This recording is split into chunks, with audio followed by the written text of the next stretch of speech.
Hello, everyone. I think we're still have some folks joining and coming online, but we have such a packed 90 minutes that I want to make sure we get started right on time. So good morning, good afternoon, and good evening, everyone. I'm Megan Roberts, Director of Policy Planning at the United Nations Foundation, where I also lead on some of our technology policy work. And I'm so pleased to welcome you all to this roundtable on investing in inclusive digitalization, which is co-hosted by the governments of Ghana and the Netherlands and the World Benchmarking Alliance. And I'll be your moderator today.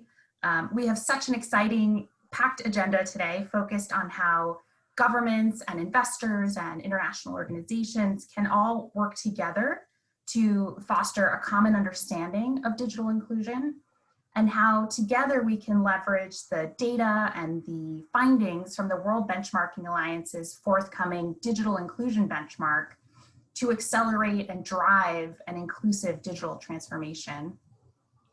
And as you all know, this work really couldn't be more timely. This year has revealed not only the central role of digital technologies in our lives, as so much of daily life has moved online. It's also underscored their universal role across the Sustainable Development Goals: healthcare, education, employment, access to government services, to name just a few. And it's reminded us that the global digital transformation is unfolding unevenly and demonstrated the costs of an unequal digital world. And it's really underscored that leaving no one behind, a central commitment of the Sustainable Development Goals, means leaving no one offline.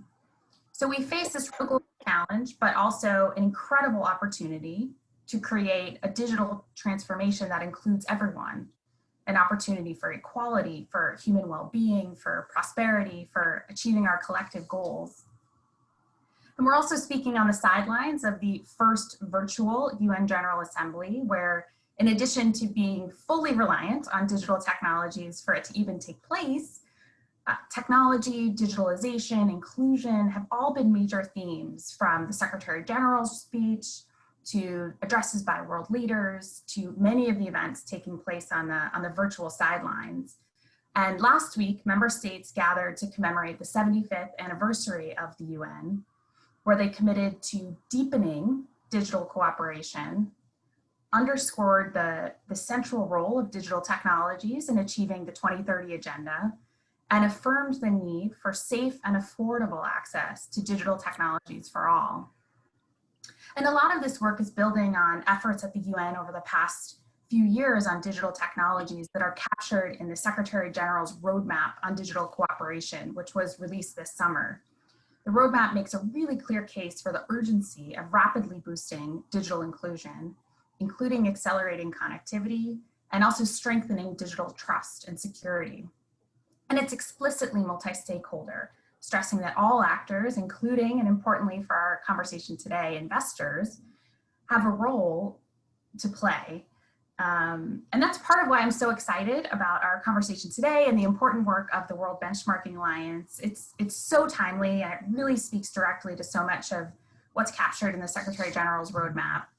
And the other reason that I'm so excited to be here today is that the UN Foundation is a really proud founding partner of WBA, which was launched in New York almost exactly 2 years ago at a very different UN General Assembly. WBA's work is just transformative for achieving the SDGs, and we're really proud to continue to work closely with the wonderful WBA team. We have an incredible group of speakers and participants today, and really want this to be a conversation. So in terms of how we will use our 90 minutes together, we'll begin with a discussion on the imperative of digital inclusion, what it is and why it's so important, particularly now. And then in our second session, we'll focus on how we can drive action and how we can use this forthcoming benchmark and partnerships between us all to achieve really concrete progress toward digital inclusion. So if we think of the first section as focusing on why do we need digital inclusion, the second is really on how we can build this inclusive digital future, how we can build these partnerships that we need. A few quick housekeeping notes before I introduce our speakers. You should be muted now, but if you're not, please be sure to mute yourself when you aren't speaking. but I promise we are really looking forward to hearing from all of you. So when we move to the discussion, if you'd like to speak, just please raise your hand using the raise hand function at the bottom of your screen.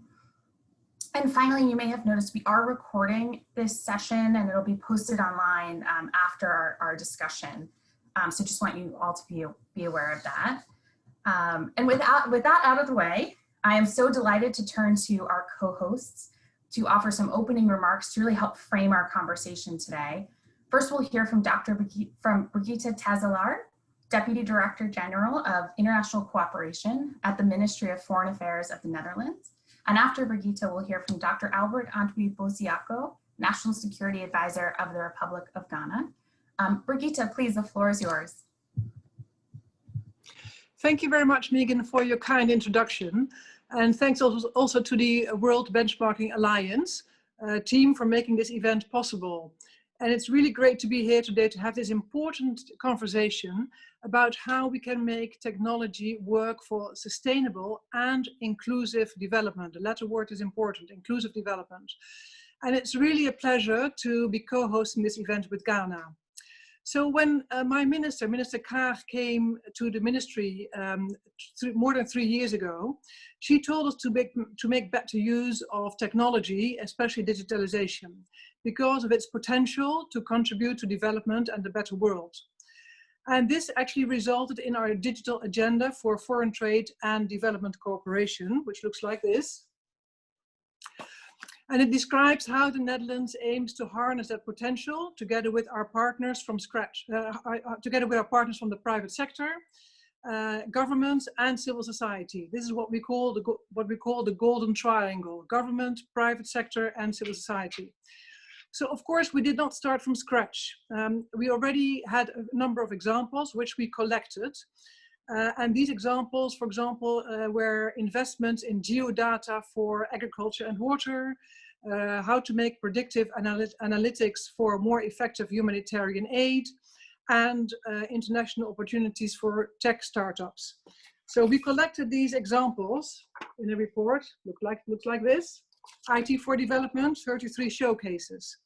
And we did so in order to motivate other people within the ministry who are less familiar with these kind of topics to make better use of digitalization in development. However, the minister also made clear to us that we should give more attention to what she called the dark side. So it has indeed become acutely evident that technology also comes with great risks. One of which is the risk that technological advances of some leave others behind. And in this time of the COVID-19 crisis, we see deep divides between children who have the technology and the stability at home to enter on online classroom, and those for whom this is a distant option, or a distant utopia even. Between women and men for whom working from home is possible or even welcome, and day workers left with nothing when they have to remain in lockdown. The ability to benefit from technology divides society around long existing fault lines of gender, income, education, physical and mental abilities, age and urbanity.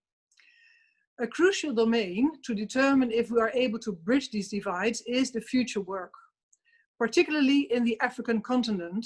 And I'm sure that my colleague from Ghana will say more about that, where more than 3/4 of the population is aged under 35, and these youth struggle for economic survival. Around 12 million young people enter the job market every year against just 3 million new jobs. This is why we asked also the Advisory Council, our own Advisory Council on International Affairs, to come up with suggestions. And they analyzed that investing in the access and skills of these youth will be decisive for their individual chances, as well as the economic success of their countries. This is the last report I'm showing. This is how it looks, a good report. And there here lays, of course, a responsibility and an opportunity for all of us. Again, government, investors, companies, and civil society, the golden triangle. Investments are needed not only in ICT skills, but also in quality primary education and what we call skills for the 21st century, such as digital literacy and social-emotional, or some say soft skills. This is part of the Dutch investment in the Global Partnership for Education. Investments in local innovation capacity is not a key to success.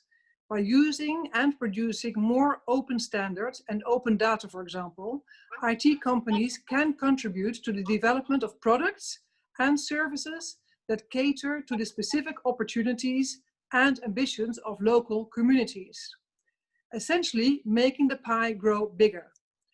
The Netherlands cooperate with UNCTAD on e-trade for women to stimulate more diverse ecosystems in developing countries through female tech entrepreneurship.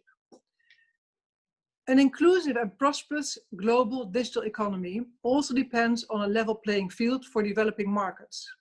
E-commerce is increasingly at a rapid speed, even more so due to COVID-19.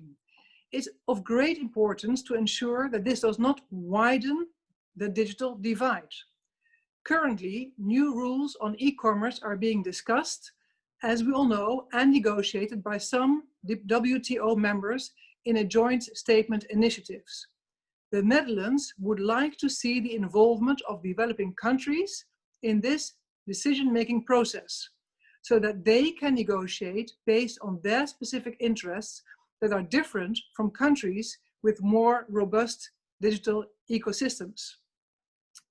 And finally, we must work in a multi-stakeholder approach to ensure that the digital world is a safe world, also for people, companies, and countries with lower digital capacities.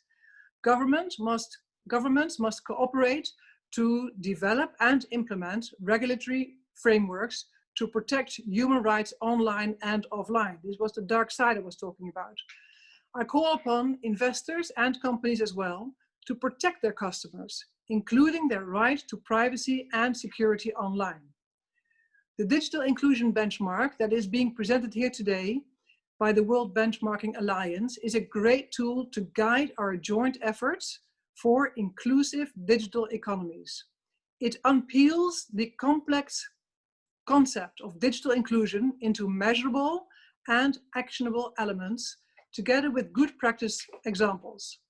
As such, it directly answers to the urgent call of the roadmap to digital cooperation to make digital inclusion measurable. To conclude, I look forward to our discussion here today and hopefully to many more instances of cooperation, because it will be through our collaborative efforts that we can unlock the potential of digitalization to enrich our online and offline world with better opportunities for all and greater diversity. Thank you very much, Megan. Looking forward. Thank you so much, Brigitte. Fantastic opening framing remarks. I'm now so pleased to turn to Dr. Albert. Dr. Albert, please take the floor. Thank you once again. Very good afternoon from Accra, the capital of Ghana. The government of Ghana is privileged to join you for this important conversation. As you are aware,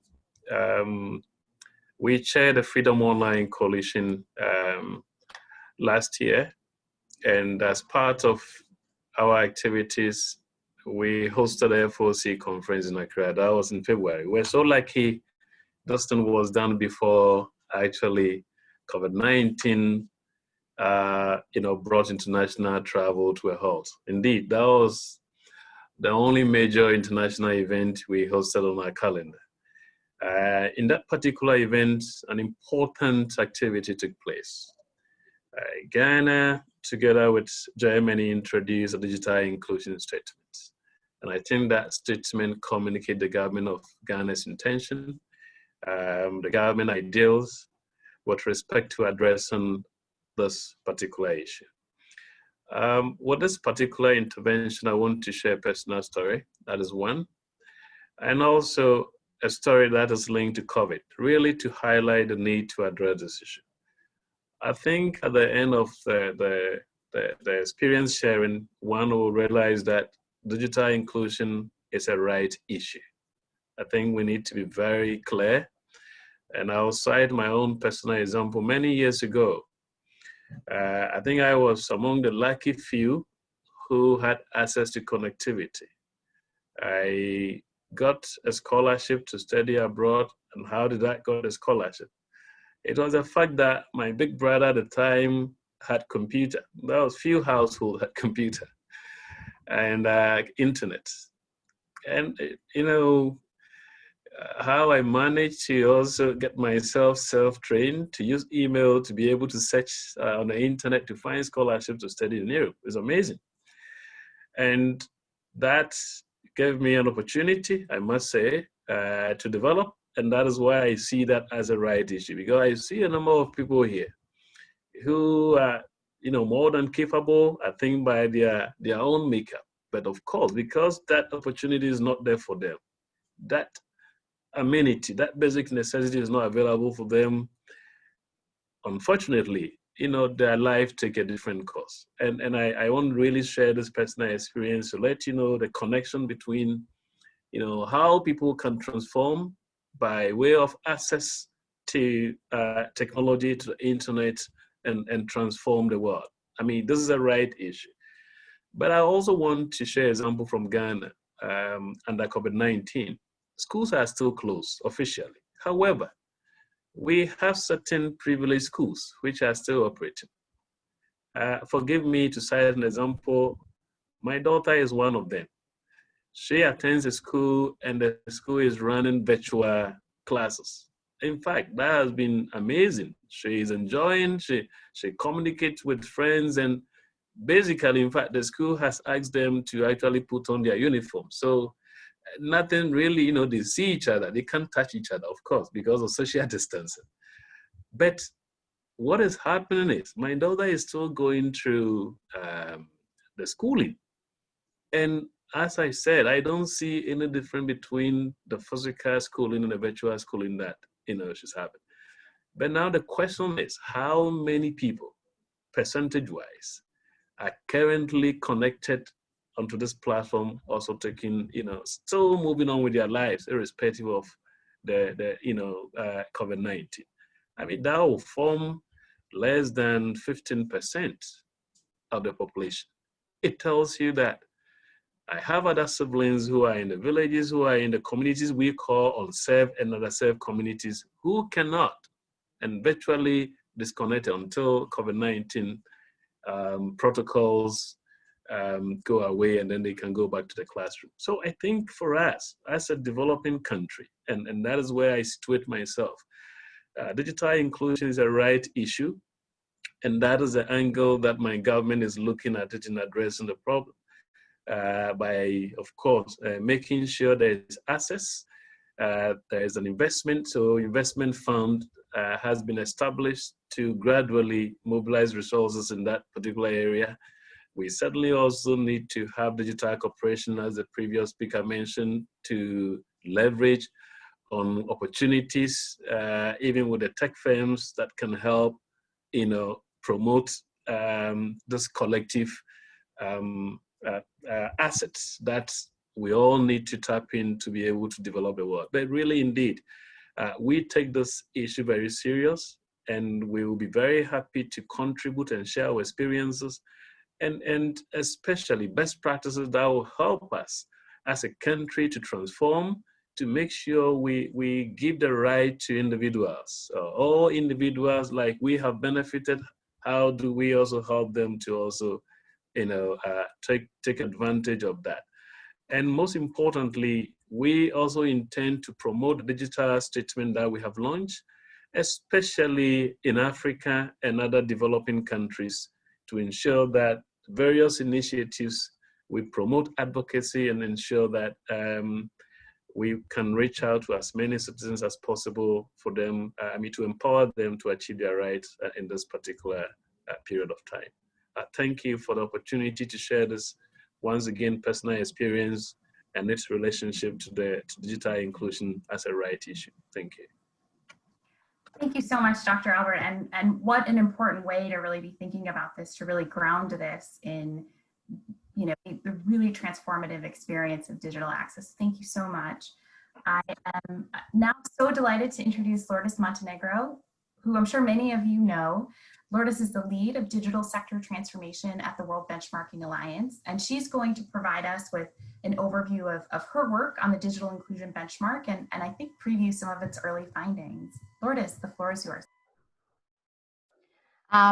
Thanks, everyone. Allow me some time to share my screen. Can I confirm that everyone sees it?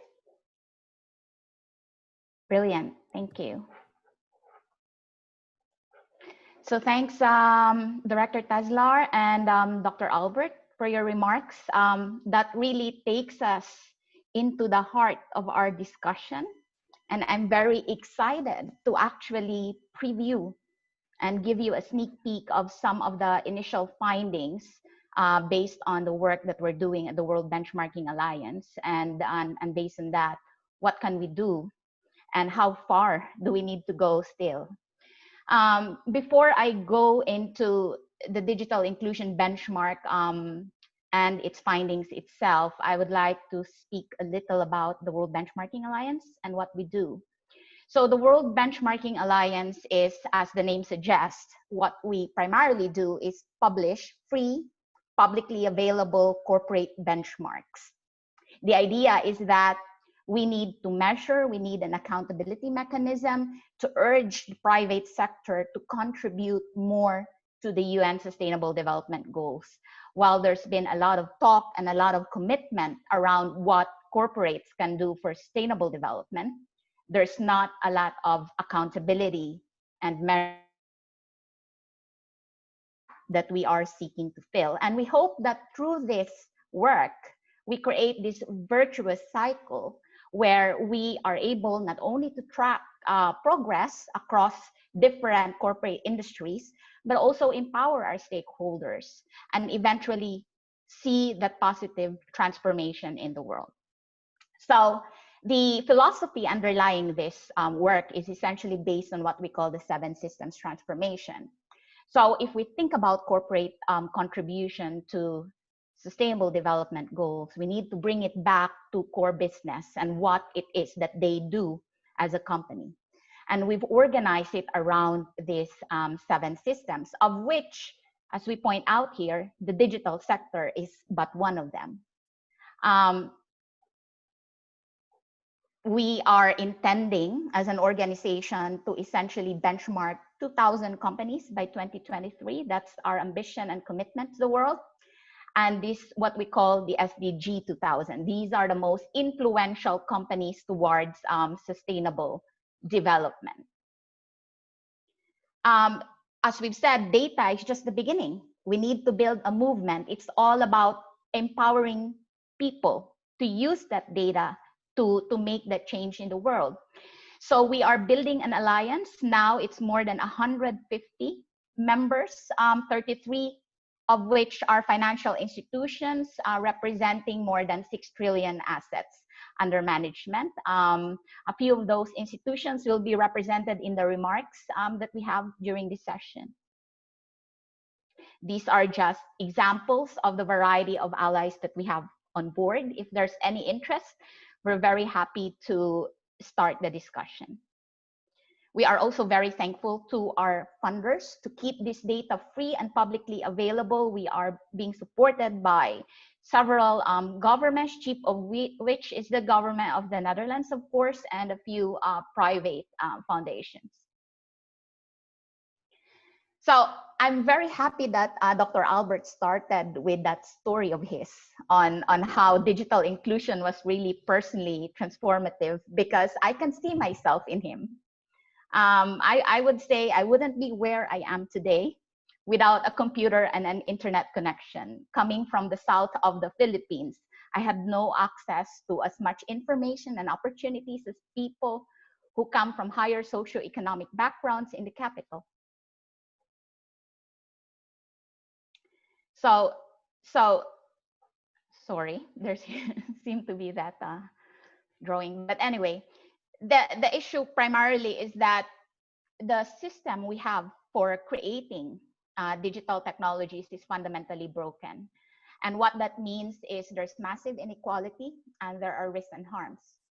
And if the digital sector is to truly contribute to sustainable development goals, then these need to be addressed. For example, we have massive issues. More than 3 billion people are still offline. If we're not aware, 2 billion still do not own a mobile phone. 200 of what we call unicorns are concentrated in 2 countries in the world, and that's the US and China. Half of the web content is still English. Very few in least developing countries report having basic digital skills in contrast to those in the developed world. And we also see increasingly issues around security and trust and privacy. So what we do need is this trustworthy and secure digital system that basically leaves no one behind. So at the World Benchmarking Alliance, through consultation with a number of stakeholders, lasted more than a year, we've come up with a framework to essentially unpack what digital inclusion is and try to measure it. So we've identified that there are actually 4 areas for digital inclusion. And that's 1, providing material access, enhancing skills, because you need skills to take advantage of access, taking away the barriers to trust and use, and that includes privacy, cybersecurity, and risks and harms. For this year, we focus on children's welfare online. And then finally, it's not about just empowering people to become users of technology, but to participate effectively and beneficially in that innovation economy.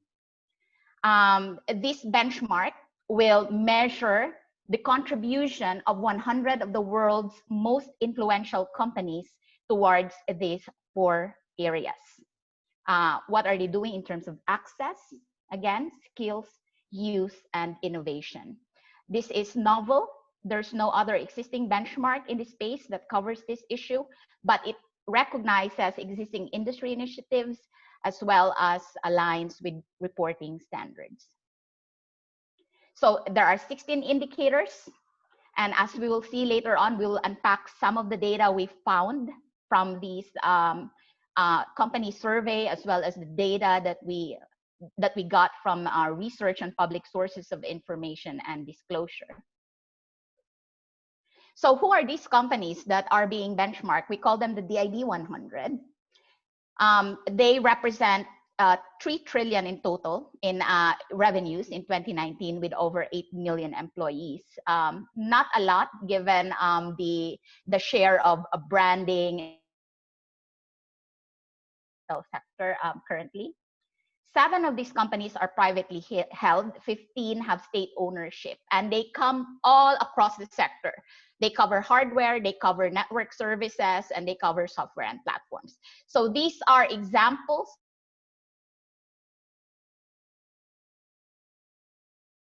and have worked with us providing data and trying to think about their own internal business transformation. You will notice some of the large names need more encouragement, shall we say. So the DIB 100 has global reach, but we see that a lot of them, 39 of them, are based in the US, are headquartered in the US, 12 are headquartered in Europe, including Norway, and around 16 are headquartered in China, and only 33 are scattered all over the world. So there's not, it's a very highly clustered sector. Where we are right now in the benchmarking process, happy to announce that we will be coming out early December, so watch out for more information. We are now in the company engagement phase. Companies are coming back with feedback on their data, providing more of the missing information so that we can have an accurate assessment of where they are and what they're doing. And the most exciting part is, unfortunately, we have a lot to work on. So here is some of our tentative findings. These figures can still change. This is as of today. We are still in the process of engaging with companies, but we already see a pattern. So notice that in the digital sector of the DIB 100, there's very high support for Sustainable Development Goals, 63% actually indicate publicly in their disclosures that they support the UN Sustainable Development Goals. Of course, there's still the 37% of companies who are not supportive publicly of any of the UN Sustainable Development Goals, which is surprising. And what we see in some numbers that are worth noting on, for example, on child online protection, we see only 15% of the companies have actually explicitly committed to child digital online safety. That's actually an alarming and a very low number, because the ask here is just a commitment from them that is stated in their business codes, in their human rights policies, and their assessment frameworks.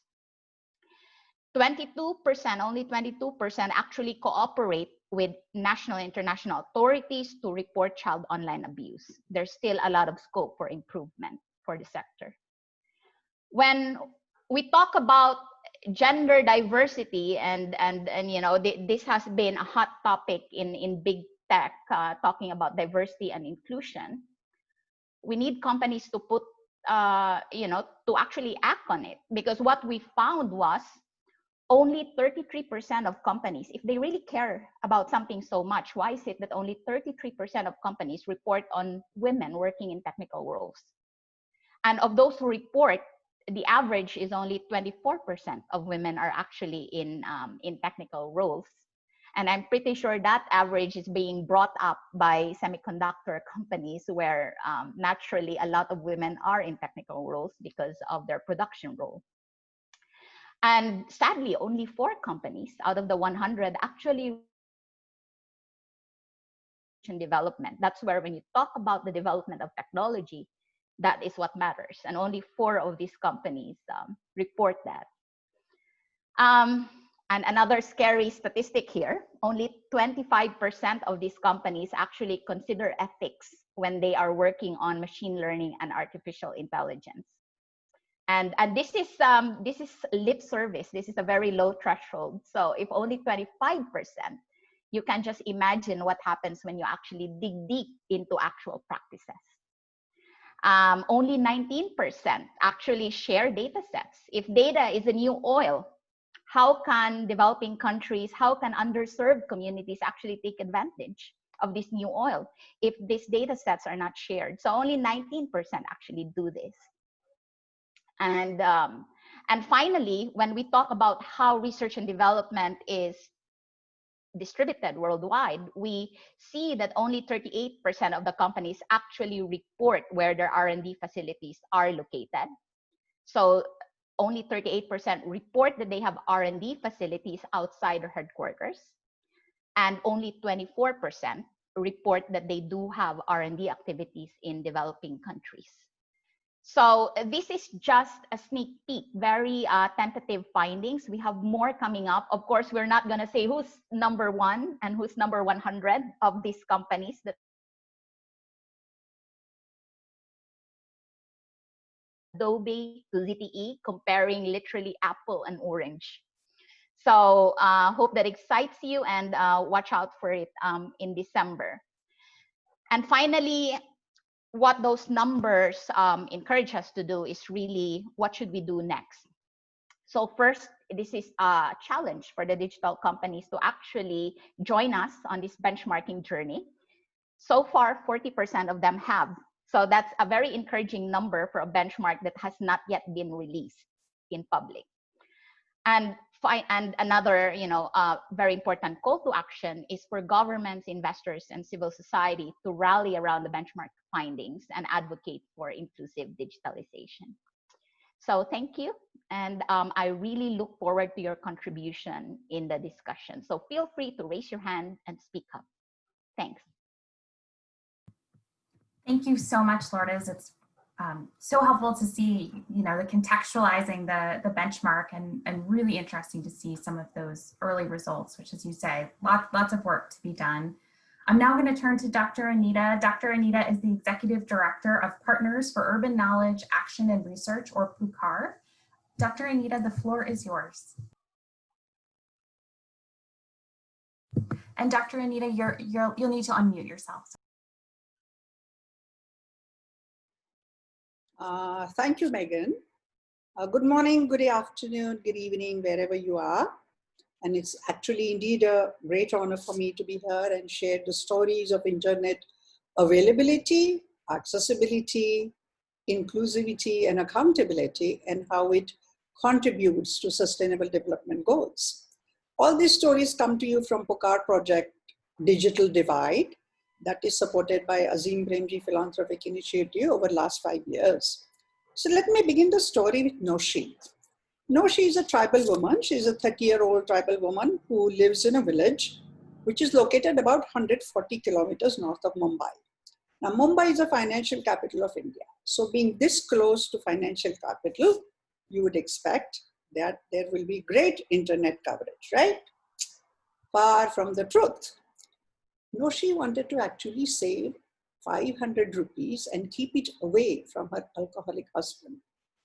Now, since physical banking infrastructure is not very widespread in tribal regions, most of the banks have created these mini ATMs, which are handed over to a assigned agent where people can deposit and withdraw money.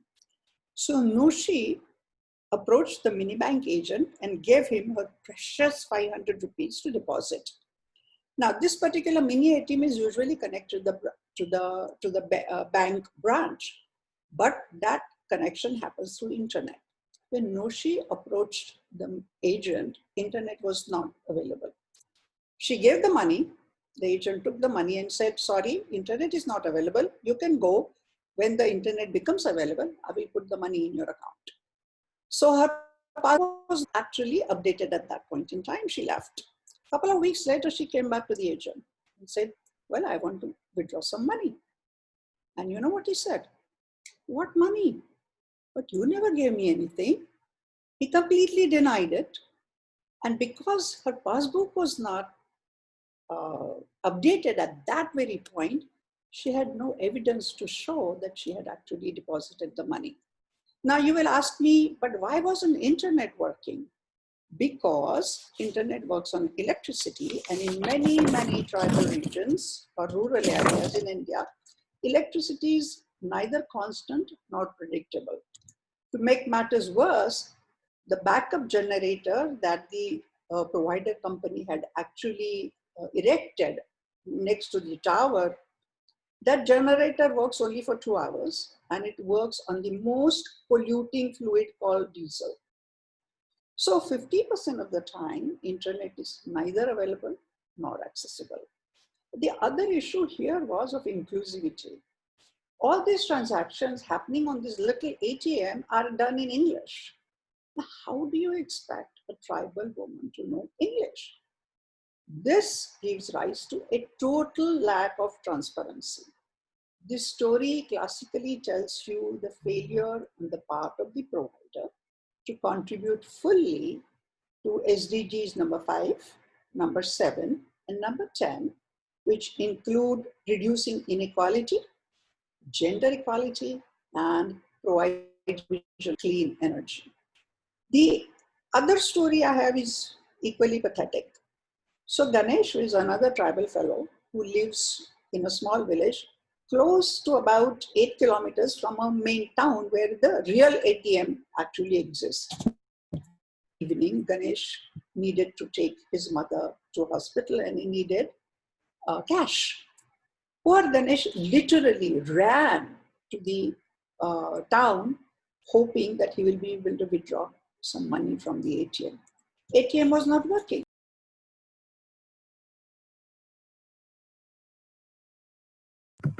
Dr. Anita, you've gone on mute again. Can you hear me now? Sorry. So Ganesh was told by the neighboring people that the ATM has not been functioning for a few days, and the company, the provider company, has not actually fixed it.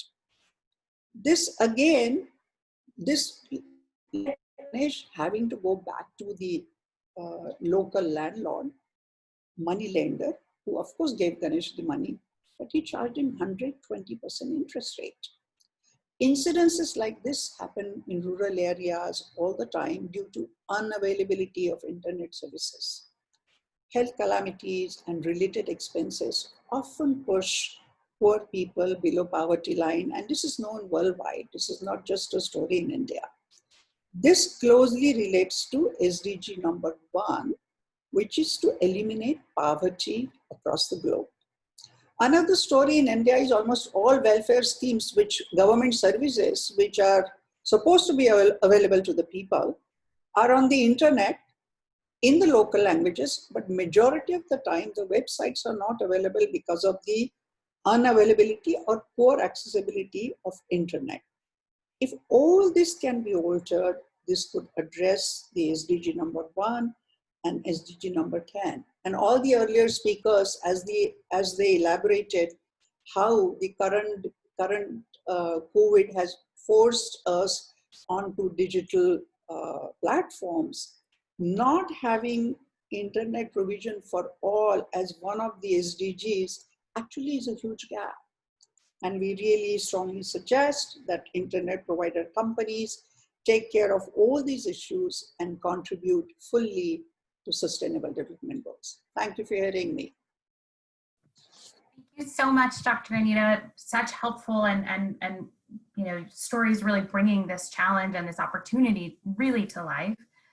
We're running just a little bit behind, so I want to move to our discussion, and we'll have to just do a little bit of an abbreviated discussion to allow ourselves some time for the second half of our conversation. But I wanted to first just turn to Abhijit Walia from Deutsche Bank, who I know has done some really important work in this space. Abhijit, the floor is yours. Hello, good day to everybody. So we recently wrote a few weeks ago a study of America's racial gap and big tech's closing window.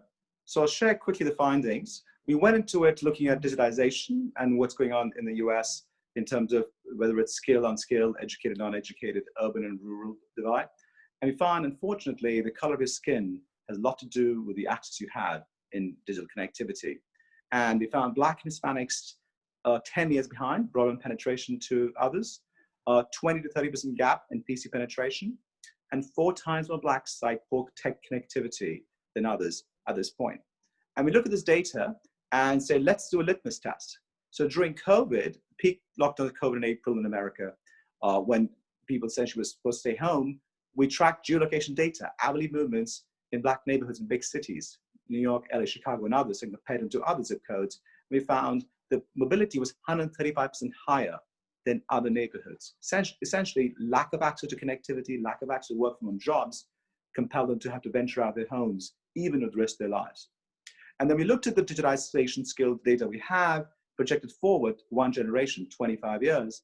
And if this gap is not addressed, we believe that in one generation alone, 8 out of 10 jobs in America would be essentially out of reach or have serious consequences for large swaths of minorities, Black and Hispanics, with skills, digital skills not being there.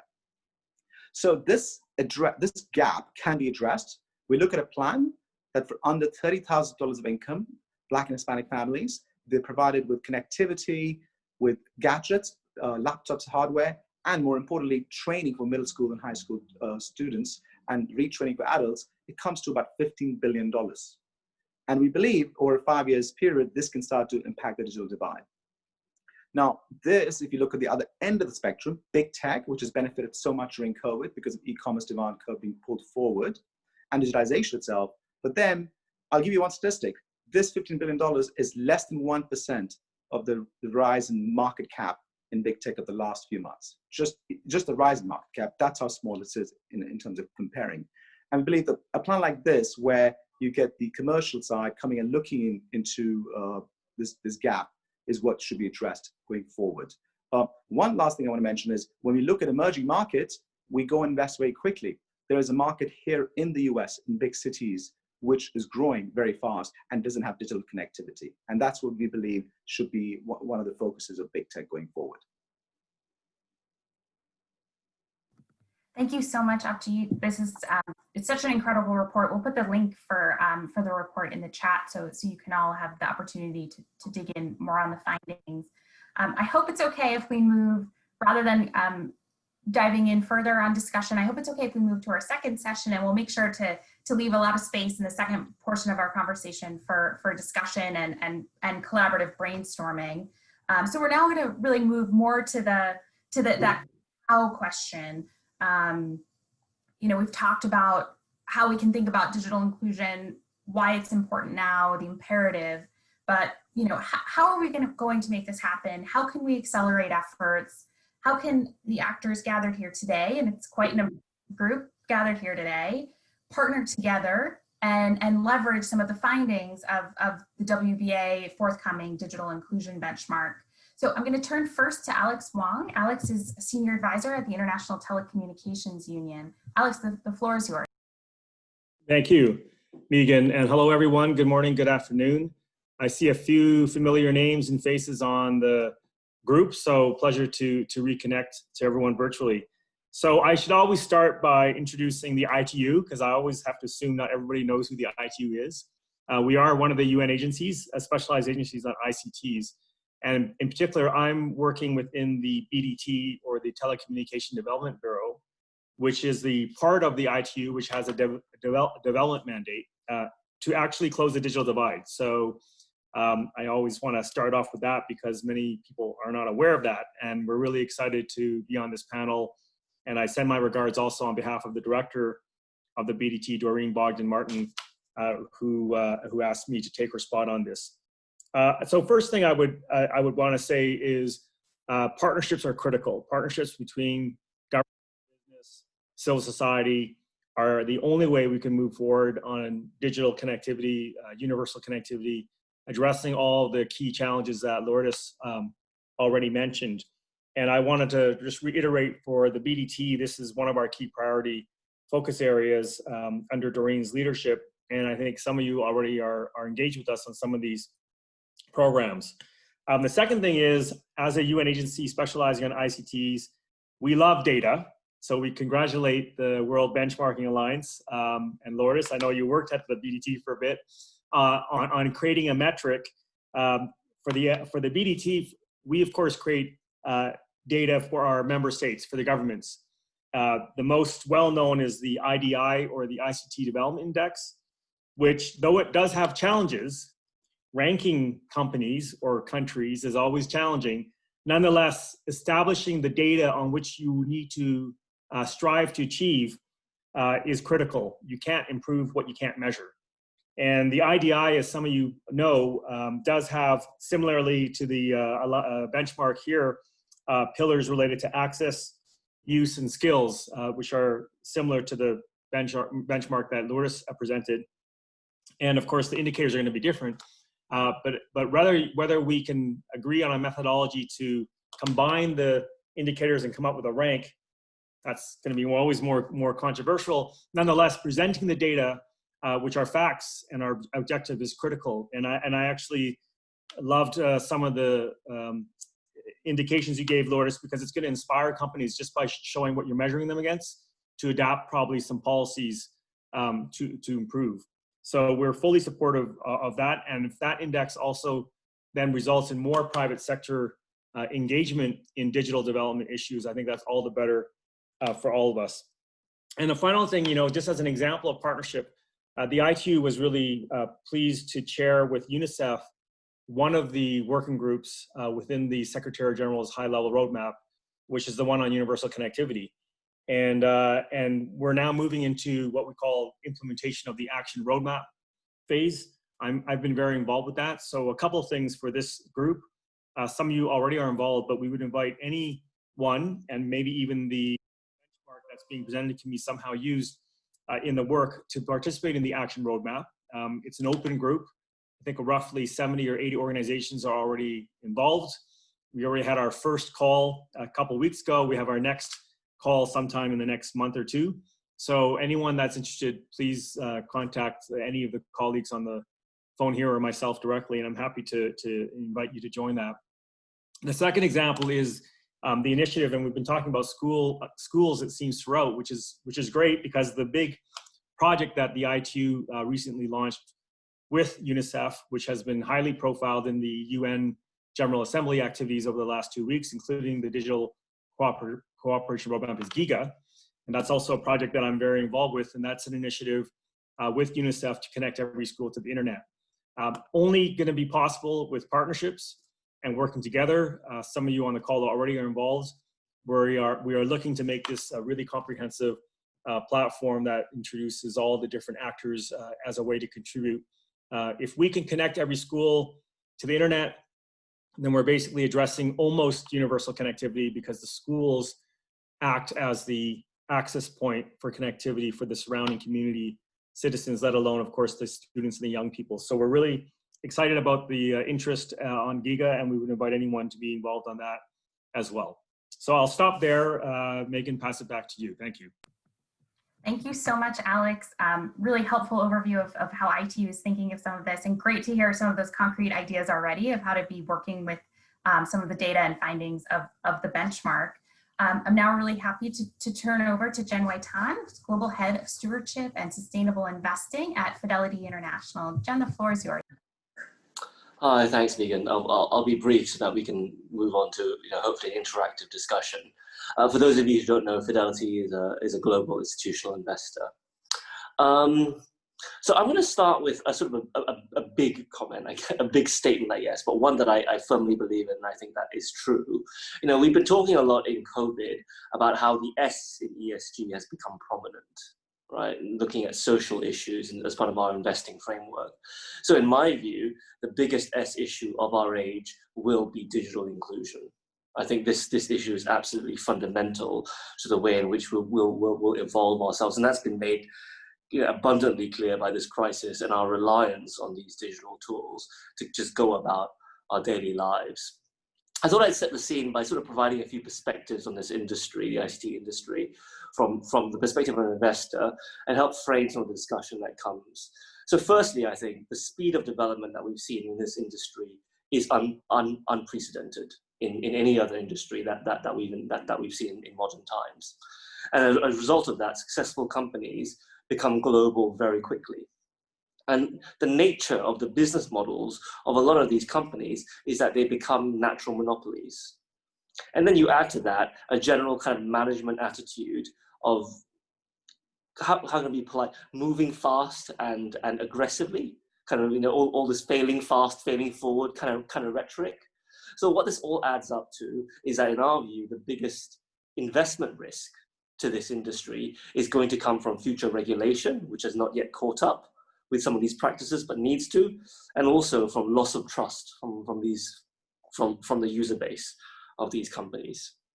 I think within Fidelity, we've been thinking a lot about what we've called internally a code of digital ethics for these companies. So by this we mean the self-regulation that is needed by digital companies across a range of their global responsibilities.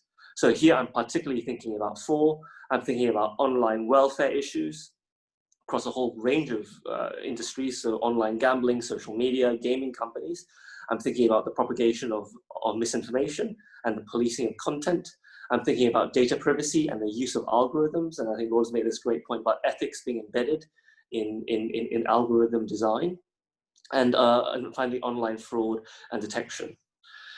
I think what we believe is that when companies have global reach, this also means that you have a global responsibility. You have a responsibility to manage your business in a way that promotes the objectives of society, as has been encapsulated by the SDGs. And I think there is now a growing concern in society, which we share, that some of the fundamental drivers that have led these ICT companies to success, so things like user growth, user engagement, monetization, these are increasingly creating harmful outcomes at both an individual and societal level, as well as some of the many positive benefits that they do bring to us. And so this is where I come to the digital inclusion benchmark, which I think is going to be really key in helping investors like Fidelity to help to frame our discussions with these companies. So we can use this, firstly, as an incredible base of intellectual content. It provides a depth of research across a range of attributes that, frankly, we may not even have thought to measure about, but because of the width of this framework, I think it's being brought to our attention. But then, more importantly, what do we do with that? We can then go back out to the companies that we are investors in, shareholders of, and reflect these concerns back in, collectively as an industry with our partners in the WBA and NGOs, and hopefully try to promote a better sense of the need for self-regulation. Because it is our clear view that if companies don't regulate themselves, then they will absolutely do so. Then governments will do so on their behalf, albeit at a slower pace, and perhaps with not quite the same societal benefits that we would like to see. I want to end on I think a terrific quote that I read in the WBA report. I think this might have been you, Lotus, that wrote this, which is to say that today's digital innovation will quickly become tomorrow's digital divide. I'm going to write that on my office wall because I think that's so powerful, a quote, right? And I think we kind of need to remember that all the innovative things that we are developing today to help us move along will quickly become things that other people can't get access to if we don't at the same time incentivize digital companies to make them available. Fantastic. Thank you so much, Jen. Thanks so much to Alex and Jen, who have just really put us, I think, in the perfect position as we open up for discussion. So we'll just ask if you'd like to join in, please just indicate by raising your hand, and I'll call on you and just ask you to unmute yourself and to give your name and your affiliation as part of your remarks. We have about 25 minutes or so, so that gives us a good opportunity to really dig into if you have reactions to some of our first speakers in thinking about, how do we conceptualize digital inclusion?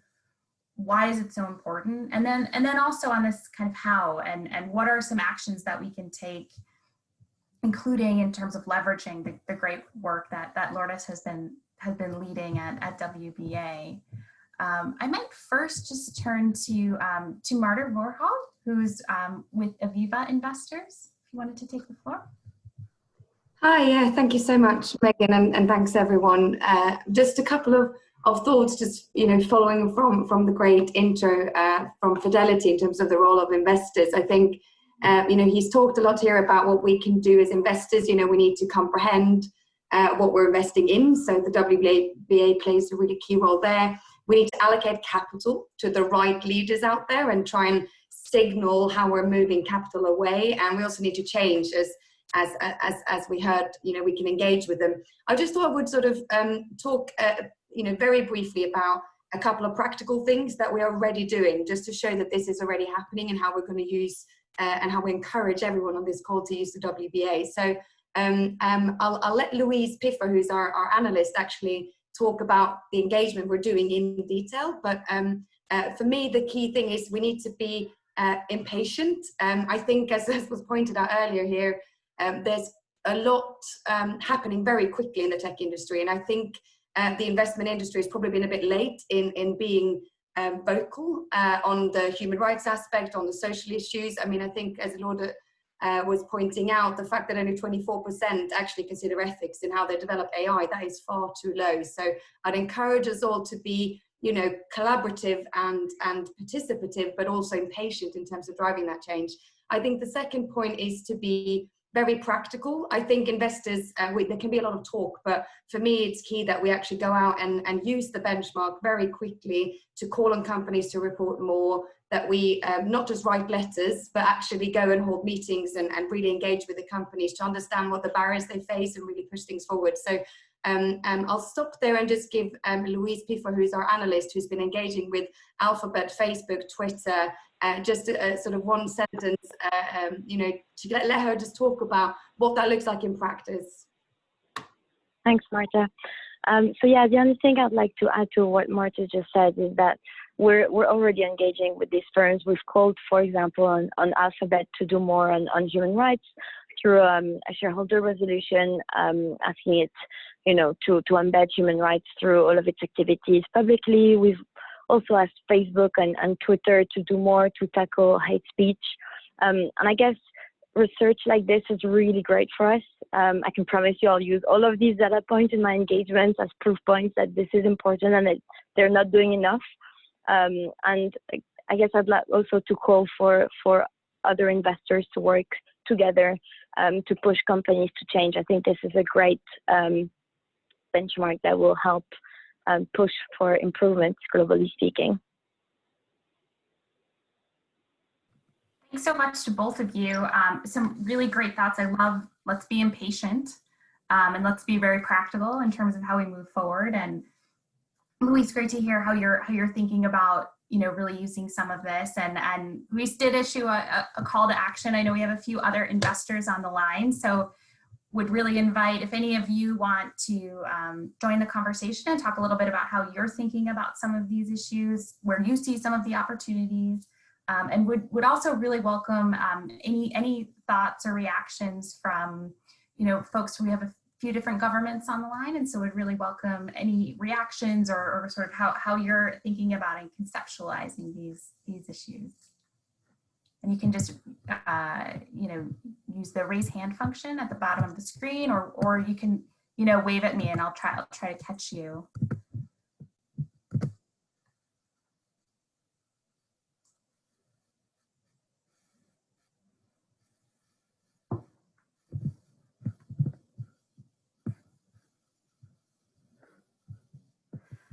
I am delighted to call on Jennifer Breton. Good morning, Megan, and thank you very much. I'm just going to jump in while we wait for the investors to come in. I want to thank Matt Gwynn and your team for allowing me to come to this meeting, which I just stumbled on last week, and I'm quite intrigued with the topic. I am currently the lead technical advisor with regard to ICT for development for the CARICOM Secretariat. And for those of you on the line who may not know, CARICOM is the Caribbean community, which has membership of 20 countries, most of them English speaking, but we do have Suriname and Haiti as members of the community as well.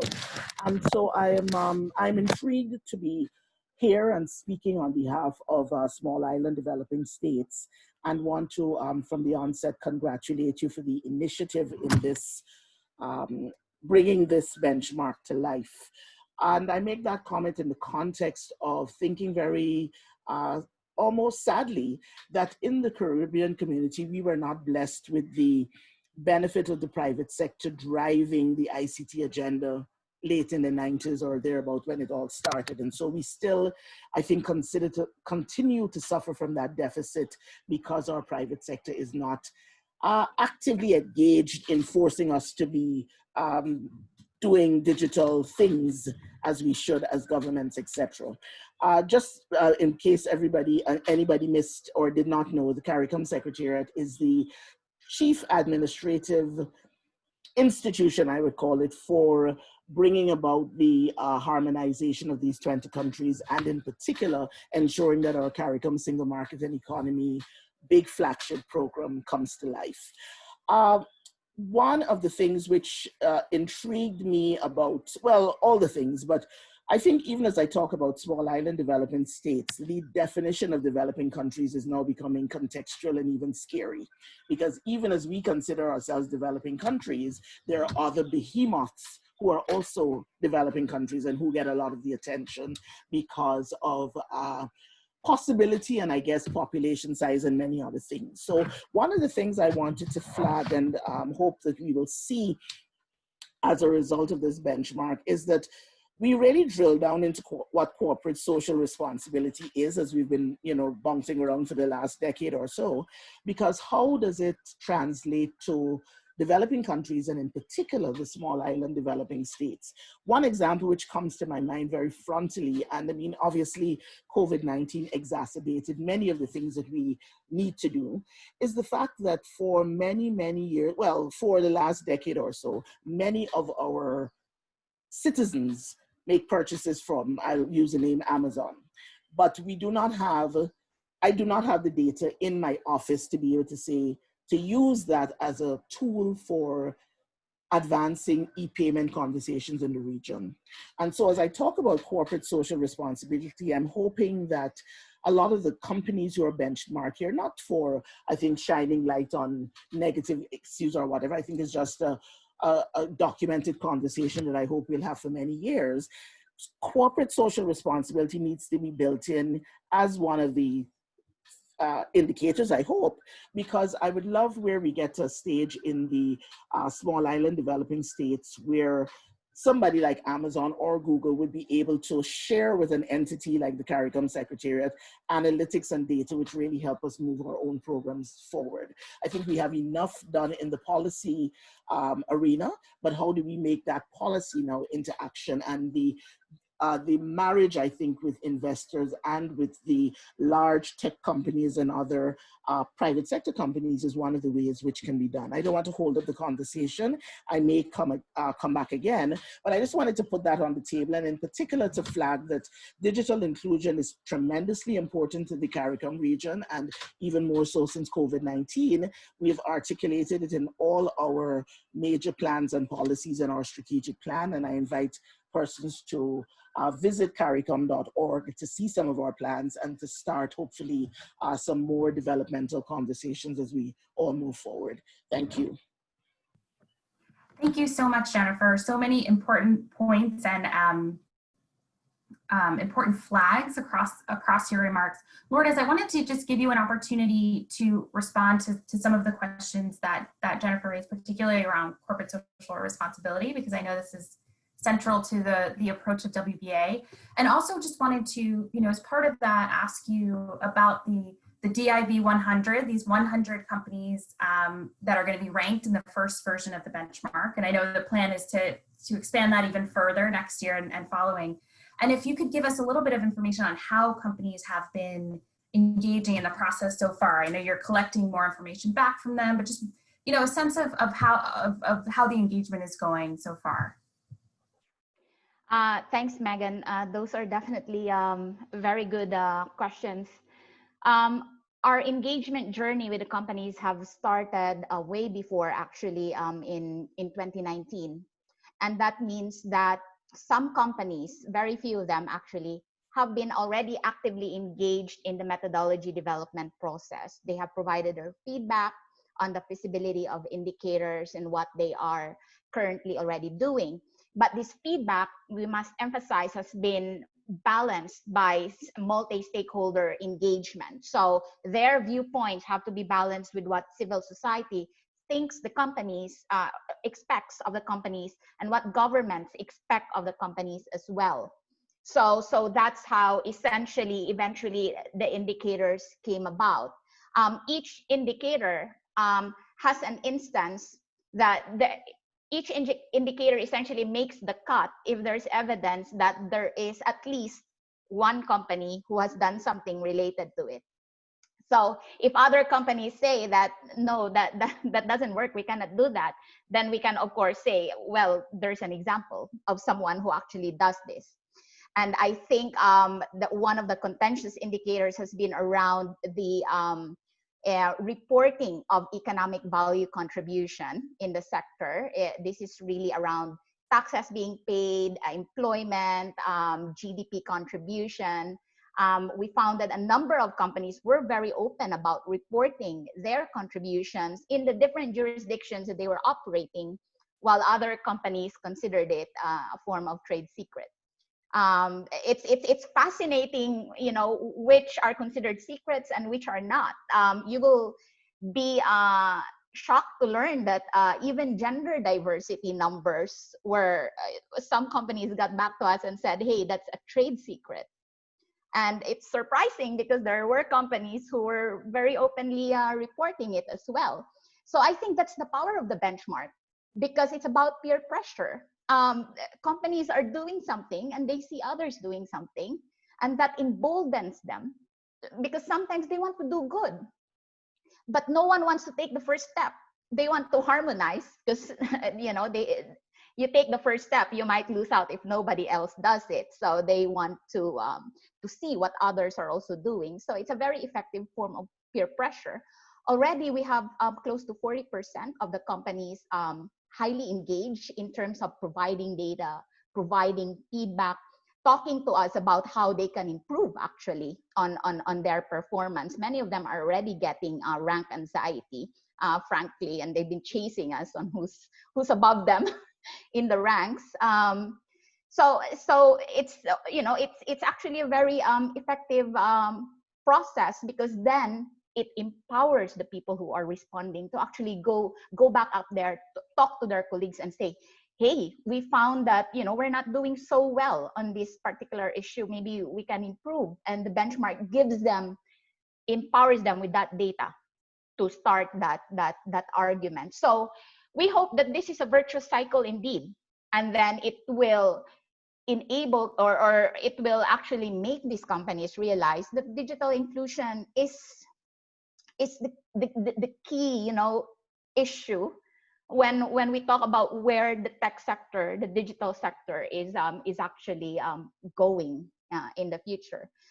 It's a very dystopian and dark future if there is no inclusivity from access to innovation. So that being said, the indicators cover a range of positive actions as well as actions that we're looking for in terms of mitigating risks and harms around, say, AI ethics or child online protection. But it also includes indicators on the good that they're doing.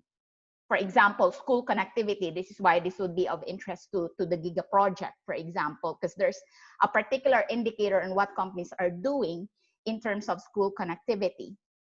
And already, without giving you details, just sneak peek, let us say that certain sectors are really not doing well on digital inclusion in general. And I open the floor and ask you perhaps which sector you think is not doing so well. Without, you know, you can guess. So if you divide the digital sector into three parts, you have hardware, you have the Cisco's of the world, the Huawei's of the world. These two companies, by the way, are very highly engaged. You'll be surprised. Huawei is privately held.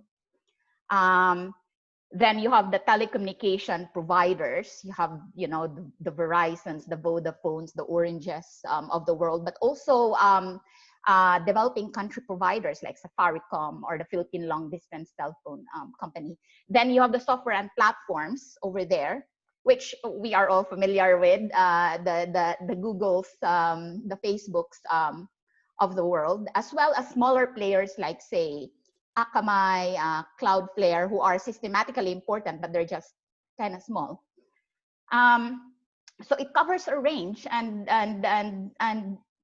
I'd be interested to hear your guess on who you think, which of these three parts are doing very well. Thank you so much, Lourdes. Does anyone hazard a guess, a sort of two-finger on which area we think is a leader and which is a laggard in this industry?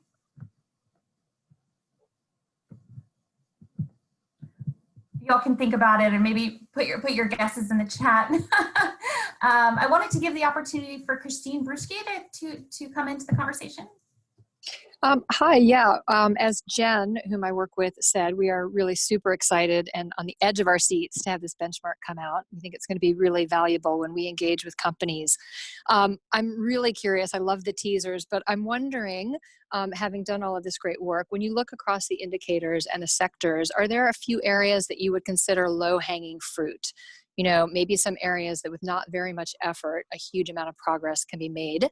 And on the converse side as well, I'm sure there are many, many, many challenges here, but these are super important issues. What do you think are going to be the hardest things to tackle?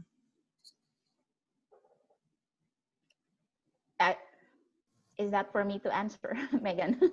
Yeah, I think it is, Lourdes. And if I can add, you know, one additional question for you, but really for everyone, and I'd be really interested in thoughts across the actors represented here. You know, if we're coming together this time next year, December next year, the benchmark has been out for a year. How would we define success in terms of really hitting the ground running, of using that data, of using the findings? What would be our sort of indicators on you know, really taking hold of the first year? So to you, but then to everybody on the call too.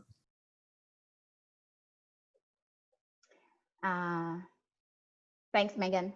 There are definitely a lot of low-hanging fruits that we are seeing, because some of them are such simple actions that you sometimes we wonder, why is there a barrier? Okay, so for example, when we look at cybersecurity, there are actually a lot of reporting standards already out there on cybersecurity. It's a highly standardized field. There's a lot of guidelines on what good looks like. There's even a global, there's even a GRI standard on reporting data breaches.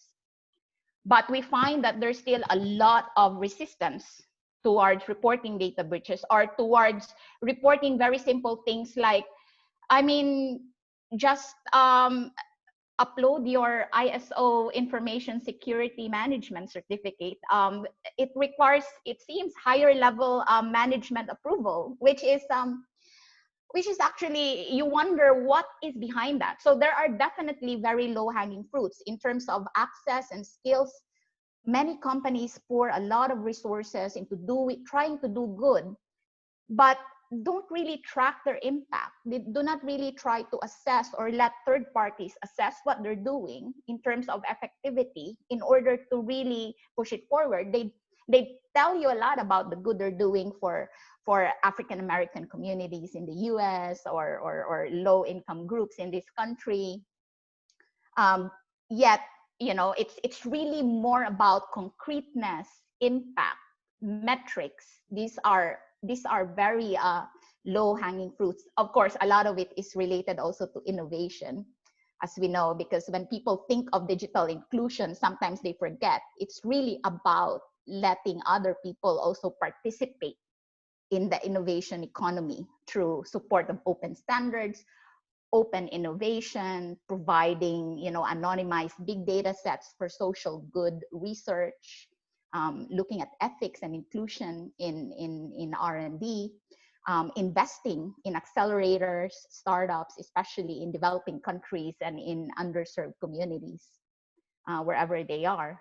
So that's also a low-hanging fruit. So there's still a lot to be done. What success looks like is when we see companies actually doing more, hopefully next year, and actually being involved sincerely in the benchmarking journey.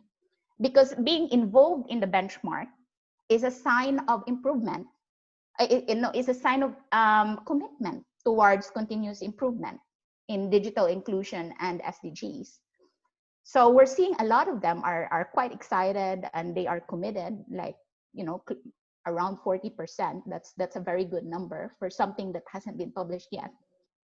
But we need to do more and to push more. And next year we have some of the more exciting, difficult companies, shall we say, because they will not have been used to corporate benchmarking or will be surprised why they are considered responsible for digital inclusion as well.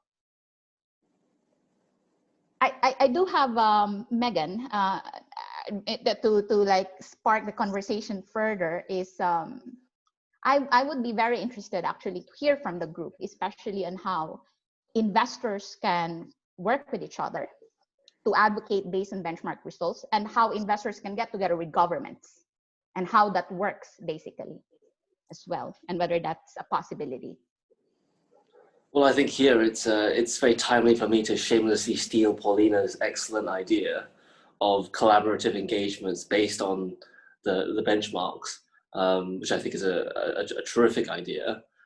You know, and to sort of answer Marta and Louise's calls, I mean, you know, Christine and I are very happy and willing to work with you on these issues, but how much cooler would it be if we could all do that as part of a platform that was organized through the WBA, where we could loop in, you know, the many other allies that the WBA have, both not just across the investing spectrum, but across, you know, many different disciplines as well. You know, and that for me would be a strong indicator of success if these benchmarks were able to provoke these kinds of engagements. You know, engagements don't produce overnight results. We know that. It's not, you know, you don't say, oh, I spoke to such and therefore now, you know, such and such is fixed. It's a long-term thing, but these are sort of instruments that we're building today to be able to sustain that long-term momentum. Just to say, I think you just heard them volunteer, and we'll say yes as well. So at least you've got two investors who are keen. But I completely agree that we should get others on board. So, but you know, two is not a bad start. I think also we should commit to, in addition to engagement, we'll definitely be committing to using the research into our you know, we get research from lots of data providers, but the huge benefit of WBA is that this research is shared publicly. So it means we can have very good conversations with civil society and with governments. Also, final question to the governments who are listening in today. I wanted to hear, what do you want investors to ask companies to do more when it comes to that government collaboration? Because we're already doing it very well on climate change. You know, we're calling on companies not to lobby against, you know, climate change work. We're calling on them to work more collaboratively with governments. So how can we as investors play a role in that, if any of the governments represented have a view? Thank you so much to Marty and Jen for, you know, these are some exciting commitments already, and wanted to just offer the opportunity to governments on the line, including our co-hosts, if you want to react to, you know, their comments just now, and really what you want investors to do more of, or any of the earlier conversation. Brigitte, I see your hand. Yeah, thank you, Megan. Yeah, I take away a number of issues from this good conversation, and thank you also to the private investors for being so engaged. I think the central question here is, who do you leave behind? That's the central question that these companies will need to answer. I take away as well, of course, we know measurement is extremely important. 40% of the companies that join in, that's quite a good start, but that needs to augment. And I think we all can play a role in ensuring augmentation of that percentage. I also take away, I think, the good remarks that were made about digital inclusion being a right. And if you think about rights, then I immediately think about Geneva, the special procedures. What can we do in order to include digital inclusion into the existing guidelines on business and human rights, and on those principles at the OECD DAC. And to have special procedures coming up with opinions on how to include this digital inclusion as a ESG right. And I think by doing all these things, we again also stimulate the private sector to, as one of the speakers mentioned, to self-regulate.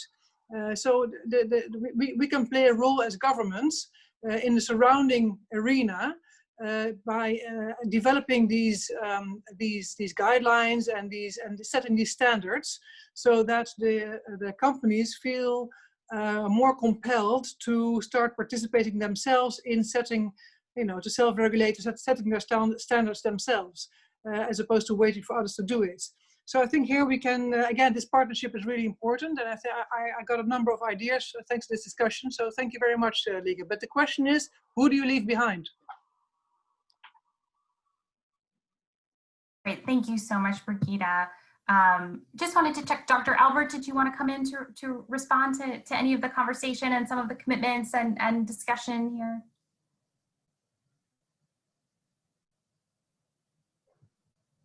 Okay, we'll hold on that. I see that Arti also has her hand raised. Arti, did you want to come in? I did. Thank you so much, Megan. I noticed that the WBA analysis doesn't talk about satellite, and that's not surprising if you're talking about the most influential companies. I mean, satellite operators, many of them might have a global footprint, but typically they're going to be national companies. So that might be the reason. I think a consideration in future analyses might be to assess sectors or companies by impact, because when you're talking about digital exclusion, it is a huge faux pas to not include satellite. We are absolutely essential and connecting millions of people. Just during the last few months with the COVID experience, our members have seen a 70% increase in subscriptions and traffic to using satellite broadband. So I just wanted to make that point. And also, I think when it comes to investment, the biggest issue that our members face is the sustainability of projects. There are hundreds, if not thousands of examples of satellite broadband, be it educating marginalized girls, be it enabling money transfer, microfinance, or healthcare, any sector you want to think of, even enabling democratic elections in countries where there's a massive digital divide. But these projects may happen, they will happen with some government support, they might even happen with donor funding, but they are not sustainable in the long run. So it's the sustainability is the heart of it. We do our best to involve local partners every time, because the capacity building and local knowledge transfer is absolutely essential. And with satellite, it's great because it's a high-tech sector, so you're transferring really valuable knowledge. But we still have an issue on how to make this sustainable. One of our members is educating marginalized girls in Kenya, and the funding is set to run out at the end of this year. So it's going to become a CSR project. That means that it will not be duplicatable, because there is a limit to how much CSR any one company can do. So I just wanted to share those points. I hope that's useful. Thank you. Thank you so much, Artie. And I did just want to highlight, Lourdes came in on the chat and noted that there are some satellite companies in the benchmark, and that WBA does really recognize the importance especially in those hard to reach areas. But thank you so much for those comments. Just want to give folks, we're coming close to our time. Just want to give folks an opportunity for any last comments or interventions, or if any of the investors want to come in on some of what we've heard in terms of plans already in the works for the forthcoming benchmark.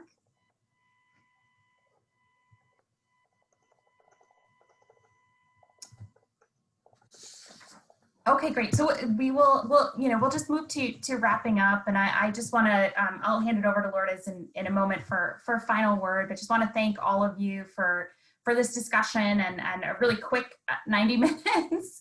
I want to thank the governments of Ghana and the Netherlands for serving as co-hosts and for providing such important framing remarks for this conversation. And I think even with some of the commitments and some of the discussion today, we know that we're coming to the end of our time here, but this is really the start of some really important and exciting partnerships and collaborative work together. So I look forward to working with all of you and really eagerly anticipating the launch of the benchmark later this year. Lourdes, I'll turn it over to you for final thoughts. Thanks, Megan. I'll keep it very brief. It's really bringing us back to our call to action. So it's very important for us together as a group to forge those partnerships. So if there's something we can do to broker those relationships, introduce you to each other so that these kinds of conversations can begin to happen, we're very happy to do that. The other thing is, of course, do help us spread the word. That helps more than anything else. Spread awareness of the coming benchmark, of why it's important that private actors, that these big technology companies and the smaller ones as well are held accountable for their contribution to digital inclusion. So take note of the companies who are not at all engaged or not at all interested in digital inclusion per se, and hold them accountable in various arenas. And more importantly, finally, we hope that something concrete can come out when we launch the results of this benchmark in early December, and that these partnerships can, government and investors are starting to work together to create an environment of, shall we say, positive motivation for the digital sector to do what needs to be done towards a more inclusive digital economy and society. And I think that's it. And thank you, everyone.